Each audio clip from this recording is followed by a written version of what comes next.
What happened across Israel on April 1st was not a single isolated incident, but part of a broader pattern of missile damage, debris impacts, and urban disruption linked to the ongoing war with Iran. By that date, reporting and footage showed fresh strike sites in Tel Aviv and central Israel, continued sirens, and new evidence of how debris and cluster type munitions can damage civilian infrastructure even when larger attacks are intercepted. A key visual from that day came from Bnei Brak, east of Tel Aviv. Al Jazeera circulated video showing water flooding a street after a burst pipeline was damaged by debris described as coming from an Iranian cluster munition. The footage did not show a direct hit on the pipeline itself, but it did show how falling debris can trigger secondary urban damage far from the original interception point.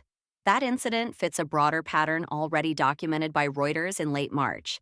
Reuters reported that debris from Iranian missiles, including reports tied to cluster-type warheads, had fallen across multiple areas in central Israel, including Bnei Brak and Tel Aviv, causing injuries and property damage even when Israel's air defenses intercepted many incoming threats. Reuters also noted that missile fragments had become a recurring hazard across Israel and the occupied West Bank during the conflict.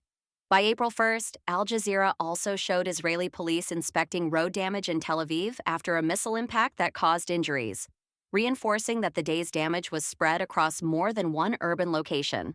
Local Israeli reporting the same day described missile damage in Tel Aviv and multiple impact sites across central Israel, while other live coverage reported fresh salvos and continued alerts. The strategic lesson is not only about direct strikes, it is about how modern missile warfare affects cities even when defensive systems are active. High interception rates do not eliminate risk. Falling debris, unexploded submunitions, damaged utilities, and street-level disruption can still produce injuries, panic, and infrastructure failures. Cluster munitions are especially controversial because they disperse smaller bomblets over a wider area, increasing the danger to civilians and emergency responders. So the April 1st picture across Israel was one of distributed damage.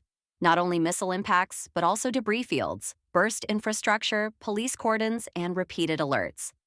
In modern conflict, the visible crater is only part of the story. The wider damage often comes from everything that falls after the interception.